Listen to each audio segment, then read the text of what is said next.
So long-term viewers will remember, oh, probably a couple of years ago now, I got hold of this clock. I think I paid 40 quid for it online, I think, something like that, delivered.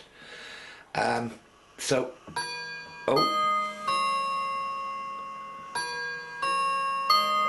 right on cue, it's striking. Well, first thing I notice, that's the hour strike. Should be 8.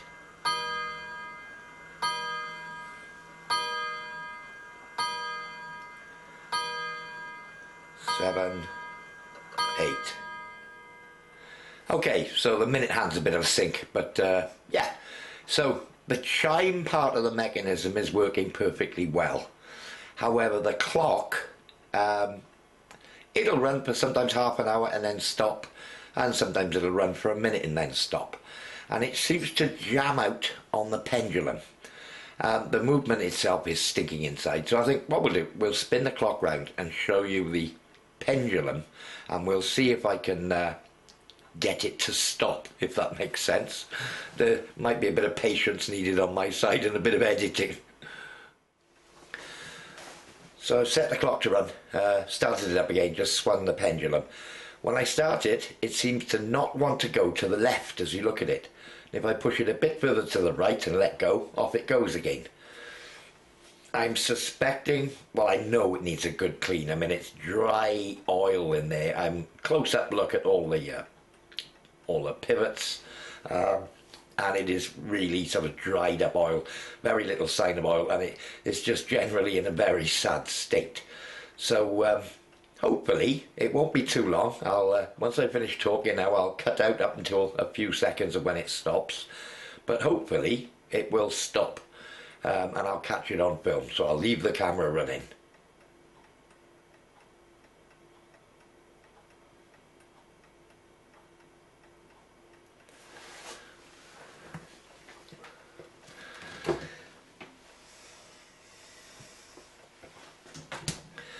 Oh, it never does it, does it? Okay, so I'm not machining anything, so what's the flavour of the day? Cruz Campo. Yeah, it's alright. I prefer San Miguel, but it's alright. So I think I'll have one of them. It is the weekend. I'm not driving today. I'm not operating any machinery. I'm only going to have the one, but I am more than likely going to be stripping this clock apart. So, as I said, it won't stop when you're watching it. If I was to turn my back for 2 seconds, it'll probably stop. So, yeah, we'll see how we go. If it runs for half an hour, I'll have to cut 28 minutes out, but I'll try and stop the, cut out the video, so the last bit you'll see is the clock stopping for no reason.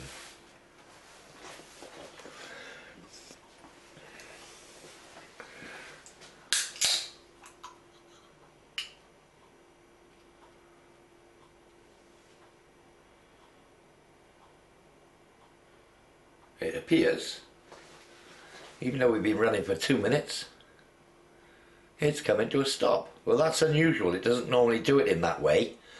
It normally swinging away nicely and then just suddenly stops.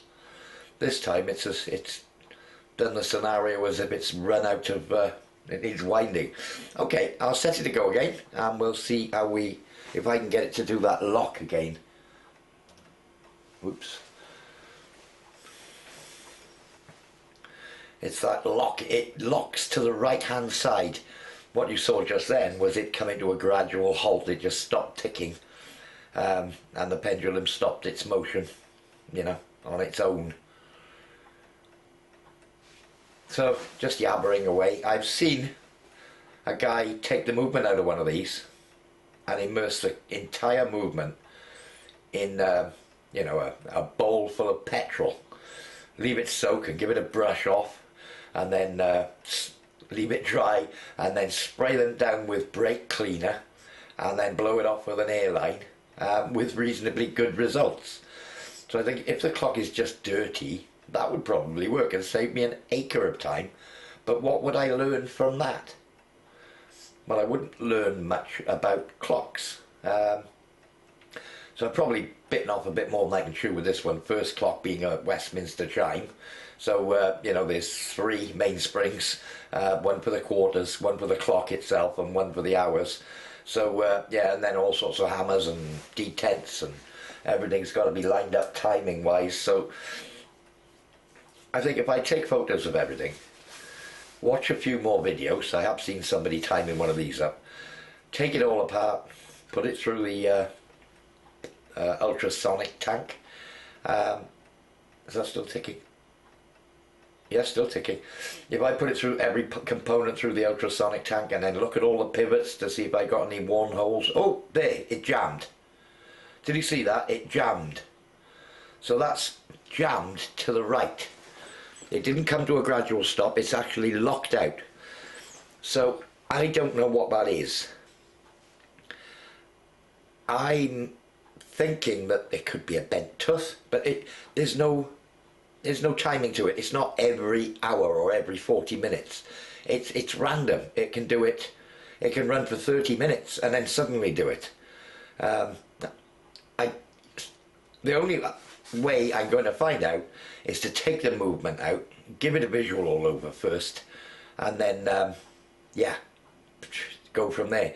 So lots of plastic containers. I think I'll have to eat a few more Chinese takeaways to get some plastic tubs. Probably not the healthiest thing for me to do, but yeah, this is going to be something different, guys. Me taking a clock apart, rebuilding it. God knows how long it'll take me. I'll spare you the, you know, the 14-part series type of thing, but anything of note I'll share with you as we go along. So just to show, it's actually locked this way. If I try and start the pendulum and push it to the left, it won't move. It's caught in the release. If I push it to the right and just get it going again, off it goes. It's catching on the crown of one of the teeth now. Is that because friction in the clock is not giving the pendulum enough push to get it over the peak of the release? It's a bit like a watch, except instead of having jewels, it just, oh, there, it's jammed again. And you can see the lower part of the pendulum just swung on its own. So yeah, that was in no time at all. The clock is about half wound, so I know it's not just because it hasn't got any energy. So the power of the movement pushes on the escapement wheel, and the escapement wheel, as the pendulum goes back and forth, obviously it releases the escapement wheel and pushes on the pendulum to keep its momentum going. So if it's not getting enough push with every release, I think that's why it's jamming on the crest one side. Always seems to be the one side, but yeah. I mean, I'm no expert, but is it the amount of power coming through excuse me, through the escapement wheel to push the pendulum isn't enough due to friction, dry oil, all that sort of thing? Or is there something wrong, like a pivot which is cocking over, a bent tooth? I don't know. I suspect it just needs a really good clean. And I can see it needs a really good clean. It's almost greasy, these gears. Nice bit of, what's it called, perlage on the back. So this is a Smith's Westminster chime mechanism. I believe around 1955, but I'll have to check that. There is a little silver plaque on the front where it was presented to somebody. I believe it was 1955. And now it's just run out of steam. Okay, so yeah, just a forward. So to take the mechanism out, let's just, okay, we got there. I'm going to take the pendulum off. It just loops and lifts off, so we'll take that off. That just, if you're moving the clock around, it's best to do that. So I'm just going to turn the clock around again.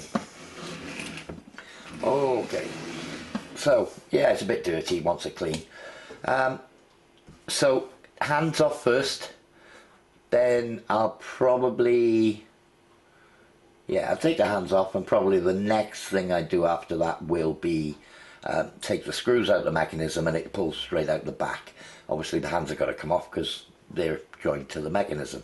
There's a little screw on the front, unscrews anti-clockwise, hands pull off the two little splines. I think the minute hand is on a square spline or a square boss, and it's got a square hole in it, and the hour hand is a spline. So they will obviously have to be timed back in when I put the clock back together, but that's okay. I think I understand how that bit works. So yeah, just say on here, I'll have to have a look. I'm sure it was 1955 anyway, a name of a person. It was a retirement gift presented to somebody in 1955. This brass or silver wants cleaning back up again. So loosened all the screws. Now first thing I noticed was there are 4 screws in the top and 4 in the bottom. That's, oh, pick him up, flathead screwdriver. Top left screw missing, so I wonder if that's fallen in the movement maybe somewhere. Who knows, we'll find out. Okay, so the hands are off, and that's all the screws. Oh, all the screws holding the movement in. I should be able to lift the movement out now. Okay, movement of truth. Moment of truth. Okay. Yes, just lifts out. Okay, let's do this carefully. Don't want to catch anything. Okay. Oh, something's running.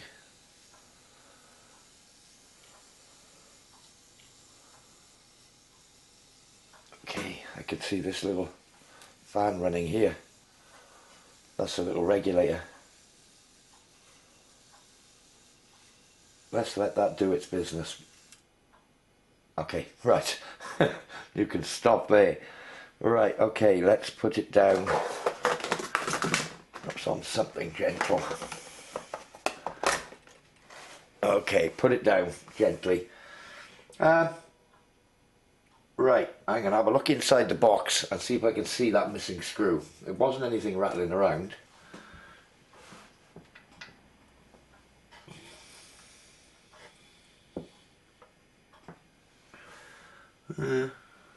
No. There's the answer. There's no missing screw in there. So everything that remains now, I do want to do a bit more work on this case. So I think I'll take the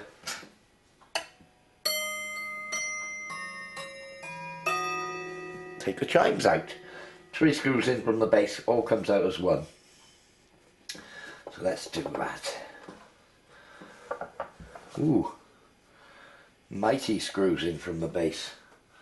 Okay, do I need to do that now, or do it when I'm going to do the case? I think I'll do that when I'm going to do the case. And I want to have a closer investigation of this clock. That's what my curiosity is on at the moment, so that's my next step. Have a look at that mechanism. So, I've discovered something. Before I even start, no, oop, hang on, did I just kick the tripod? Okay, you can see, I think. So,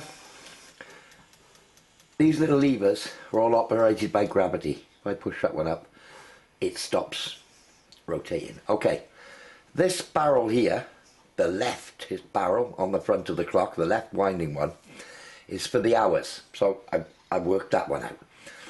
If I lift that bar up and lift that bar up, okay, this is also actuated by this pin on this shaft which rotates. So there's a little fan on the top, I'll show you that later. I just set that in motion. With this all up and out the way, and this not in the equation, it unwinds the hour barrel. So linked in up the top here, in a relationship to where that rotating pin is, I hope you can see the rotating pin. Can't see in the camera lens. Here, offset rotating pin, which picks up on this rack. Okay, so on the back up here, you can't see it, there is a gear wheel. I'll bring you around, which acts on a paddle on this shaft at the top. Let me show you. Okay, I'm calling it a paddle in this shaft. So that paddle reaches the top of that, we'll call it a star gear, That star gear pushes the paddle which rotates this shaft. So there's a relationship between, this is a separate shaft to the one with the pin on, so there's a relationship to the high point of that paddle and where that offset pin is in its rotation. So we got two separate shafts, so when I come to put it back together I need to bear that in mind. So I'm going to find out where it is in relation to the top of the clock, which is, don't want to get my fingers in, this way. What time, for timing, that pin is when that paddle slips off the top, so that when I mesh the gears I know where they go back together just to keep it the same. So if I rotate the clock around, I'll rotate it around, you can see what that paddle is doing. Okay, so that little paddle is pushing back and forth on this shaft. Now you can see there's a screw on here, so this can be rotated on the shaft, but that's a case of timing again, is when it gets to the highest point we want this to be at the furthest distance. Obviously it could be adjusted round. Now if I go to the other end, hang on, I'm struggling, my tripod's all tight. This rod lifts this arm up. When it releases, it lets go, it lifts, lets go, lifts, lets go. And what it does, you can see there's a U-shaped cutout. It lifts three of these bars.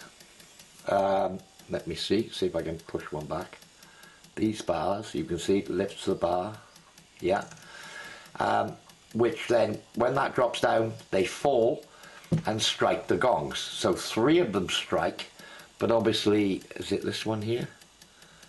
Yeah, this one here isn't lifted, so you get the right tone. Three of the gongs, for the want of a better word, the metal rods that the hammers fall on, three of them lift up.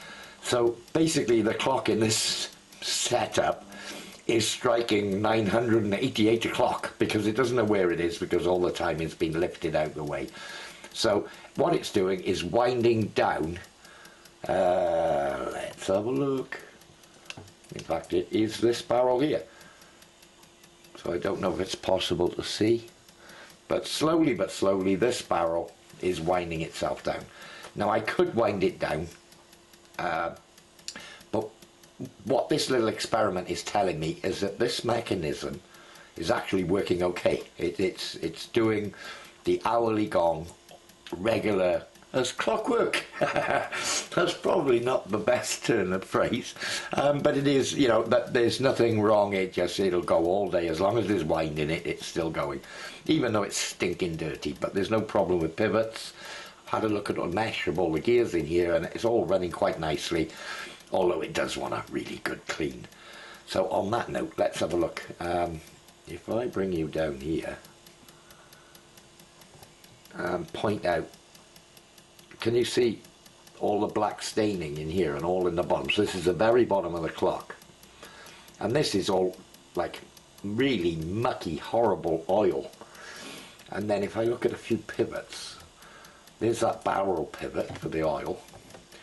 You see the black smudgy of just general grime and lapping debris, shall we say, where the metal shaft has been rubbing on the brass over time, and we've got that muck. That one's a really good clean out, lubricate, all the rest of it. That's going to be done. That's why we're taking it all apart. So yeah, I'm just going to let it run and try and get a better understanding of this side of the mechanism and the timing of it all before I take it apart.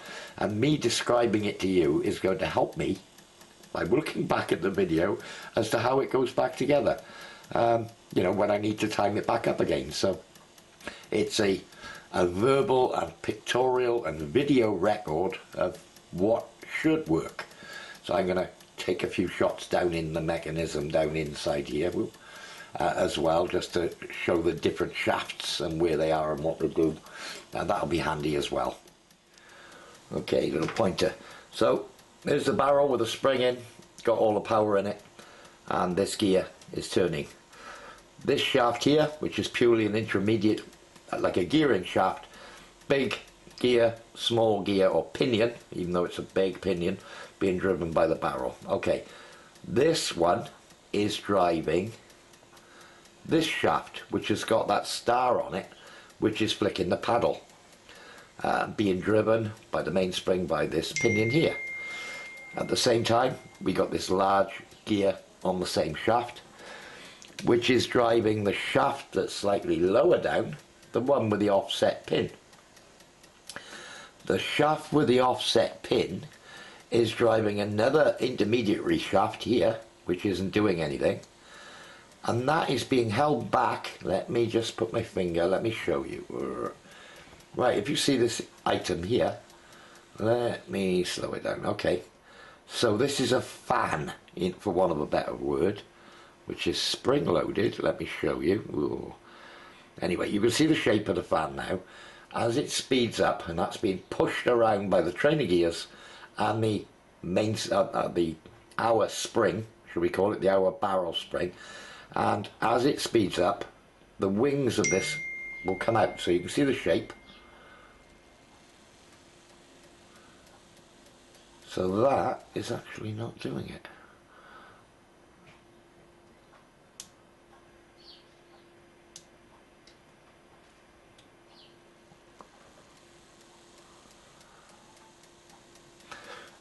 It may need to clean this as well. Well, it's going to get it clean.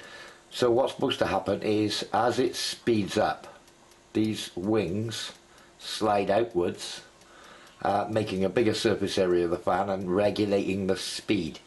So it will self-regulate the speed, so that when you get your doing, your hourly chime, that your beats are fairly accurate. Oh, there, it's slid out now.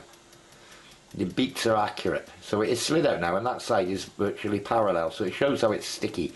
So that sliding out of that fan or regulator, speed regulator, it's working on the friction of the air, and obviously the faster it goes, the more they, oh, there you go, the more they spread out. If I just slow it, okay, and then as it speeds up, they open up, and that slows it down again. So it's sort of self-regulating on the speed to keep the beat of the chimes on the hour at a regular interval. So that's what's going on there. So yeah, I'm before I go any further, before I disassemble anything, I'm gonna get myself a record of how things are timed and how they go. Taking it apart, putting it back together is another story, but knowing the timing, I think, is the essence with this. So for my own sanity, when I move forward and have to put this back together, I'm going to have to name these things. So, our barrel, I'm going to call that our spring, our barrel. This shaft here, with a pinion on it and a gear, no timing involved with that. It's purely to transfer the energy and reduce the ratio. So I'm going to call that the hour pinion shaft. Okay. This is for my benefit. God knows what it's really called. The one here with got the paddles on it, I'm going to call this the paddle shaft. So I'm going to remember which holes they go in by going the same. So barrel, hour shaft, hour pinion, paddle. Now that paddle shaft drives another shaft down underneath here, which again is the one with the pin on the end. So I'm going to call that the hour pin shaft. And then the hour pin shaft drives the last one. Am I right? No. Let me look. There's another one below the paddle shaft, which drives the hour pin shaft. That's below. The hour pin shaft drives another intermediary shaft, which is the middle fan, and then we got the fan shaft. Okay, so if I look here, obviously our barrel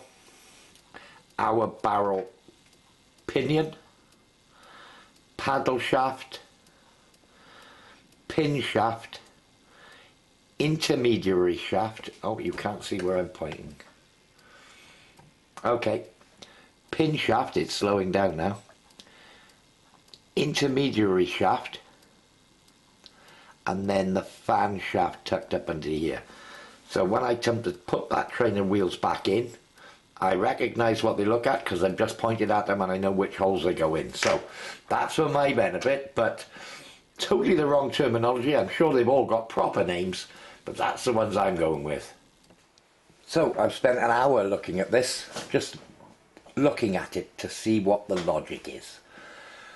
If it were just a clock with a minute hand and an hour hand, it would be so simple. So, mainspring puts pressure on the gear train directly onto the minute hand. The power is released by the pendulum, which does a left-right cycle every 1 second. So every 60 full cycles, it releases the gear train by 1 minute on here. So every 3,600 swings of the pendulum, the minute hand, which is the central spindle here, which is directly engaged to the power source, rotates every 3,600 beats, rotates 1 revolution. Geared to that is the hour hand. So for every 1 revolution, it does a 12, so a 12 to 1. Every 12 revolutions of the minute hand, the hour hand will revolve 1 full turn, 12 hours, 60 minutes. Okay, so linked to the minute hand is this cam. Linked to the hour hand is this cam. Okay, this cam is divided into 12 segments. And depending on what the hour is how high this rack here is lifted. As you can imagine, this, I think it's called a snail. If this was round the other side, this would be lifted higher up at the time when our little pin we talked about earlier on starts revolving and moving. So I'll show you the process. So we've just finished the Westminster time strike. So the clock is just past midnight or midday, and this pin has dropped in, stopping the quarter chimes. So the clock then, every quarter, regulated by the minute train, it lifts this bar, and it lifts it a small amount. So if I lift it, that arms it, the minute chime or the quarter chime turns. So that would have been 1 dong. If you notice, the hour didn't do anything. If I come round again, we'll go round to the 30-minute point, half past, so it's a longer period on the cam of lift, so it does the 2. Third quarter, arm it, off it goes, longer period on the cam again, where this pin is lifted, and it does the 3 chimes. Now we get to the interesting bit. So the snail here obviously is on something o'clock. I mean, this would be the shortest time, so I'm going to say that would be 1 o'clock. 2, 3, 4, 5, 6, about 8 o'clock. So the final time, this lifts higher when it reaches the hour because there's a cam on the minute. So we'll let that lift, and it lifts higher again. You see, it didn't trigger. This will lift even higher until this bar lifts this pin out, and that will free up the hour chime. So let's do it. So it's a long period of cam, does a chime, Westminster chime now starts, Westminster chime finished, drop into the hole, and now the hour will gong the hours. 1, 2, 3, 4, 5, 6, 7, and 8. Okay, so this is now away from the cam. So if the hour was round further, it would not drop down so far because this pin would hit a higher point, maybe up here somewhere, and it wouldn't gong as many times. So at 1 o'clock it'll only gong 1, and obviously at midnight when it's right down here, this rack drops further down and it'll gong for 12 times. So I've got a bit more understanding when I come to set this back up as to how it should be orientated or how it should be aligned and timed. So yeah, it's quite interesting. This arm on the back of it has a protrusion which actually stops the train we looked at earlier on with the fan on. So when I lift this, it allows that to go. It stays up, being held up by this gear rack, and the only point it will lock out and stop the flywheel or fan going is when this pin, when it gets to the end, drops down. Now when the pin comes around on the gear behind, it will lock it out. So yeah, I'm getting an understanding of how it's got to be timed up when I put it back together. The hour hand is press fitted onto this brass stock here, so I need to get it to the point when I put the hour hand on where it's just chimed 12 and then put the hour hand dead upright. So that, oh, the light went out. So that's the sort of setup of it. Obviously there's a lot more timing involved, but I need to get an understanding of what everything does before I start ripping it to bits, otherwise I'm going to be in total cuckoo land. So I have got a key for the clock. Well, I got a multiple key. I've got a couple of keys actually. I've got 2 of these. One I bought not knowing I already had one. So, oh yeah, they're 2 different sizes. One, I've got a 5, 7, 9, 3, 11, and I've got a 2, 4, 5, 8, 10. So I've got an evens and odd numbers in millimeters, I guess. And I just dropped something on the floor.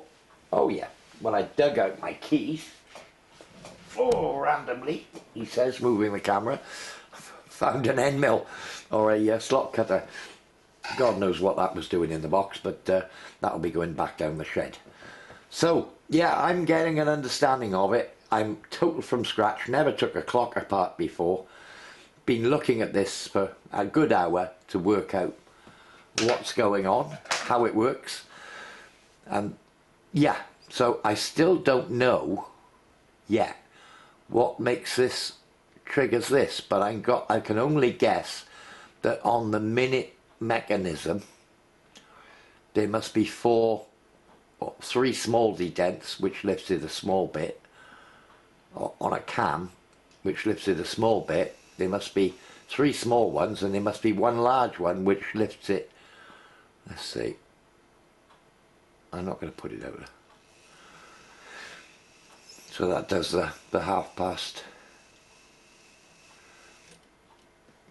I have got to let this movement down, let all the power out the springs before I get to the final bit of before I start disassembling anything, because we don't want all that power releasing when I start taking things apart. And then the last one has to be a much taller one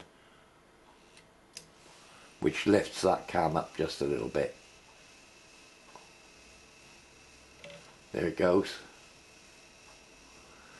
All the Westminster chimes go, everything goes. Once it drops back down, off goes the hours, however many hours, depending on where the hour hand is. So yeah, I get it now.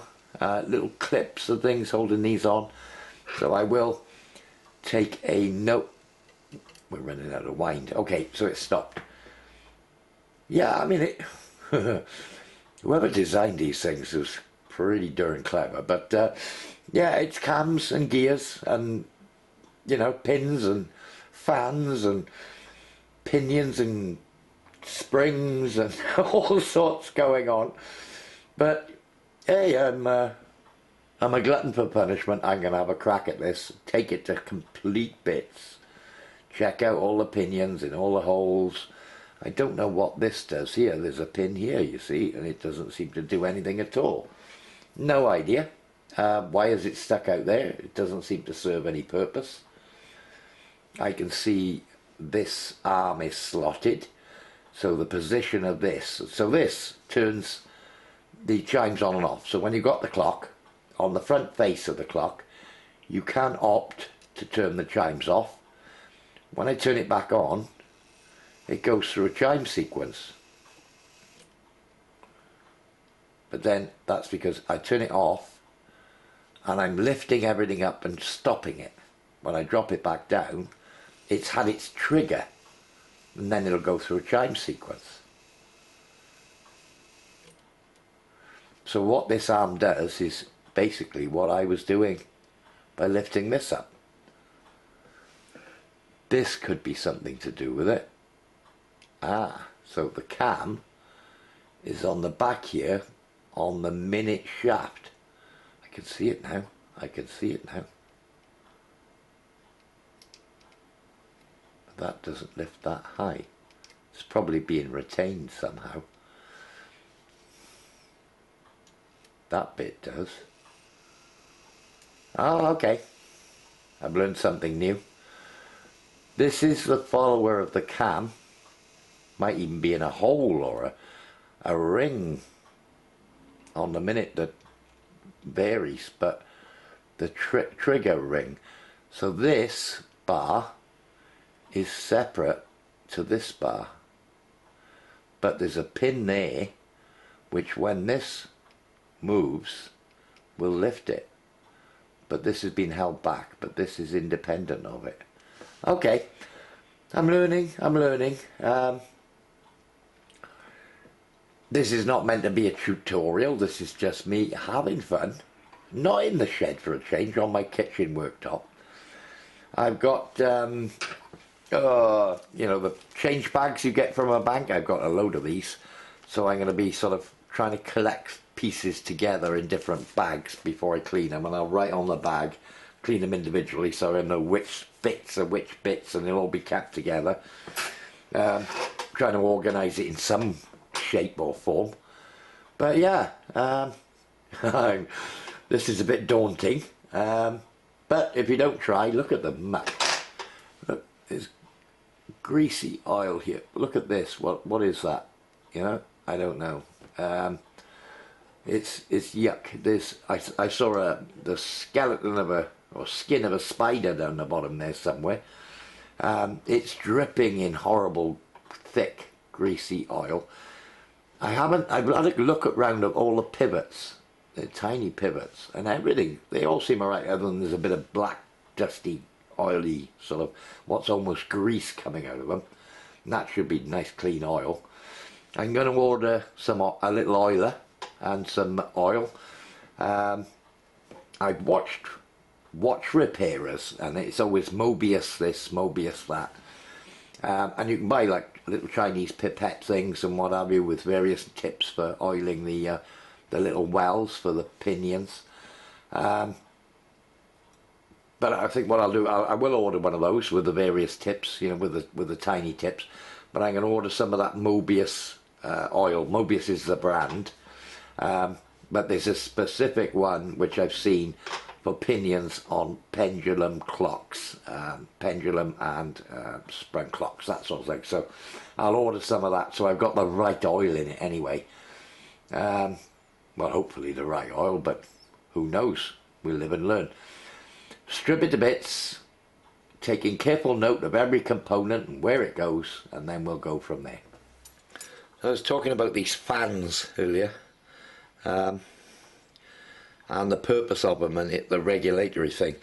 I think I missed the timing there. I missed a cue on it. What I think it is that when the barrels are fully wound, there's more energy, and they try to run faster, or the gear train is spinning the shafts faster. And to keep the chime rate the same, let me just, you can see this one now has come out as it went, because there's a lot of energy in there at the moment. This one is nearly wound down, so hang on, am I on the hour? So that's right out, and then they close up. Now this one, to keep this speed correct, there's not as much energy, it's not spinning as fast, so they haven't thrown out. So I think this is running at the correct speed for the amount of energy, and when it's running quite slow, that actually. So this one opens up even further because there's lots of energy in it. Let's keep it going. We're going through the quarters. You can see it's opened up further, which slows it down to the correct speed. If it didn't do that, it would be too fast and the chimes would go too fast. Let me get round to the hour. It should be the next one. Now, this spring is nearly completely unwound because I was playing with that earlier. So because there's enough energy to make this one spin at the right speed, oh, in fact, it's nearly flat. Oh, no, it hasn't started going yet. Has it? Here it goes. So because there's not as much energy and it's not forcing it around so much, it's got no need to slow it down. So no need to regulate it. And in fact, it's coming to the end. There's not much wind left in there. So that's doing its 8 bumps. I think that's the last one, and then stop. Okay, so yeah, a bit more insight into what those fans are doing when they slide in and out, but I'm sure they're going to benefit from ultrasonic cleaning. I need to get some proper cleaner for the ultrasonic tank. So yeah, question. I'm going to put this video up probably about this stage before I take much more apart. I've looked at the oil. I think I've got that. In fact, I've just noticed. Oh, what's it here? There's a bit of rust on there. What looks like it's probably just dirt. We'll see. But yeah, what fluid, or where's a good place in the UK to get sort of correct cleaning fluid for ultrasonic tank? You know, where do you get it from? Where is it cheap and doesn't cost a fortune? Because I'm going to change it regularly with this. So you know, it's so mucky. I'll probably wash individual bits down in, you know, whatever first and clean the muck off with pegwood and all that sort of thing, and then before I put it in, I've got some. Well, I haven't bought. I've got some small jars for the smaller components, which I can drop in my ultrasonic, rather than lose bits through the basket. Tend to do, you know, the wife's jewellery and what have you, because when I bought the ultrasonic cleaner, it was a present for my wife so that I could clean her jewellery. Yeah, that worked out quite well. Anyway, I think I've touched on that one before. So yeah, I think we're about there on this one, but there's quite a bit of video. Something completely different to what you're used to. I know the machining guys, don't worry, I'll be back on machining. I'm going to throw an episode of this in every now and again. But it's just something I've been up to. The weather's been awful. And don't really fancy going down the shed. I'm not sort of mid-project, something I've really got my teeth into at the moment. So I've put this off for long enough. Just one thing I've got to do. I'm not sure how well this will show on camera. So I've got the clock key. So there's a spring here, or a rotating cam. Okay, let's try and describe it. This spring, we'll call it a click spring, and there are 3, one for each barrel. This, when you wind it, it clicks around. That's the clicking sound you hear, is this dropping in and out of the detents. So if I just put the tweezers across the top of those, take the pressure off, and just... Okay, that's completely unwound. So I've done that on these 2. I've seen various methods of doing this. I'm happy to use the key doing it, but you need to get a good grip of it. Let's see if I can do it on the hour, on the clock barrel. So basically release the pressure, pull the little pawl out the way, let a bit go. Okay, let it drop back in. I'm letting a bit go at a time. Once it gets lower, with less pressure, then you can control it better. So yeah, okay, I've done 2. Ooh.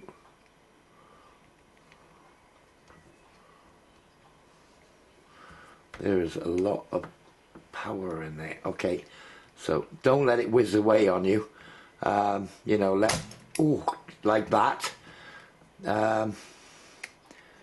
Let go of the, okay, maybe half turns would be a better, rather than trying to get carried away.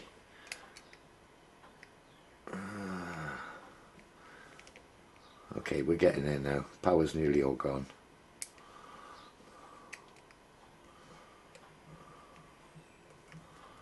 Okay, power's all gone. Let's just let that drop back in. Where are we? Oh, I can't find the right key now. I'm sure it's that one there, is it? Yeah. Ooh. So yeah, the winding. That's the click you hear when you wind it up. So all I'm doing is holding the pressure and letting it release, and that's released. So there's no energy in the clock. I'm not sure. Could you see what I was doing there? I was doing the bottom one, but yeah, holding the little pawl. We'll call it a spring pawl back. The click spring holds the pawl in, which stops it. When you wind it up, holds it wound, and then obviously the energy dissipates through the train of gears, and then you have to wind it up again. So that's what I'm doing. So all three completely unwound. There's no energy stored in the clock.